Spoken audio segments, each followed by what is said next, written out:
آیت کریمہ 1,00,000 مرتبہ پڑھنا اور پانی پر دم کرنا صحیح ہے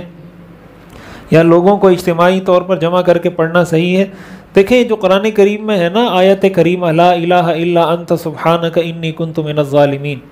تو قرآن کریم میں یہ آیت حضرت یونس علیہ السلام کے واقعے میں ذکر ہے کہ ان کو جب مچھلی نے نگل لیا تو انہوں نے مچھلی کے پیٹ میں یہ دعا پڑھی تھی، لا الہ الا انت سبحانک انی کنت من الظالمین۔ تو اللہ تعالیٰ قرآن کریم میں فرماتے ہیں فاستجبنا لہ ونجیناہ من الغم،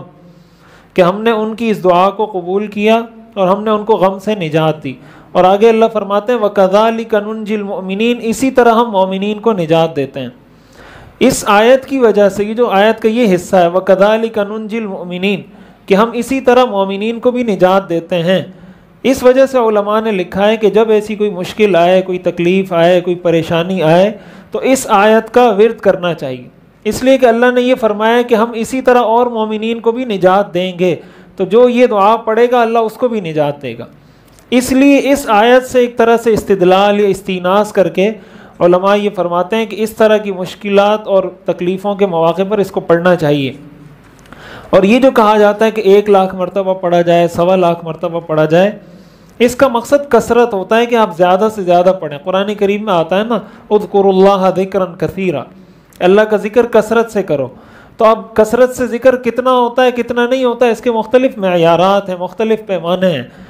اس لیے یہ کوئی حدیث میں کہیں اس کا ذکر نہیں ہے، قرآن میں اس کا ذکر نہیں ہے کہ 1,00,000 مرتبہ پڑھیں گے تو یہ ہو جائے گا یا 1,25,000 مرتبہ پڑھیں گے۔ ان چیزوں کا تعلق ہوتا ہے مجربات سے، تجربے سے تعلق ہوتا ہے کہ کسی نے اس کو 1,00,000 مرتبہ پڑھا، اس کو فائدہ ہوا تو اس نے کہا بھائی مجھے فائدہ ہوا تھا، آپ پڑھ لو، آپ کو بھی فائدہ ہو جائے گا۔ اس کو کوئی سنت، کوئی فرض، واجب، کوئی شریعت کا حصہ سمجھ کے نہیں کیا جاتا، اسی لیے یہ بدعت بھی نہیں ہوتا۔ اگر کوئی اس کو سنت کہہ دے گا تو ظاہر ہے کہ پھر یہ بدعت بن جائے گی کہ 1,00,000 مرتبہ پڑھنا ہی سنت ہے یا 1,25,000 مرتبہ پڑھنا ہی سنت ہے، ظاہر ہے کہ یہ ثابت نہیں ہے۔ تو یہ علماء کے، بزرگوں کے تجربات ہوتے ہیں، ان تجربات کے مطابق یہ کہا جاتا ہے، تو اس لیے کرنے میں کوئی حرج کی بات نہیں ہے۔ اور جب بھی ایسا کوئی مسئلہ ہو تو اس کو پڑھنا چاہیے۔ ابھی بھی یہ جو کرونا وائرس کا مسئلہ چل رہا تھا تو شیخ الاسلام صاحب دامت برکاتہم نے فرمایا تھا کہ اس کا زیادہ سے زیادہ ورد کریں، لا الہ الا انت سبحانک انی کنت من الظالمین، تو اس کی برکت سے اللہ تعالیٰ انشاءاللہ حفاظت فرمائیں گے۔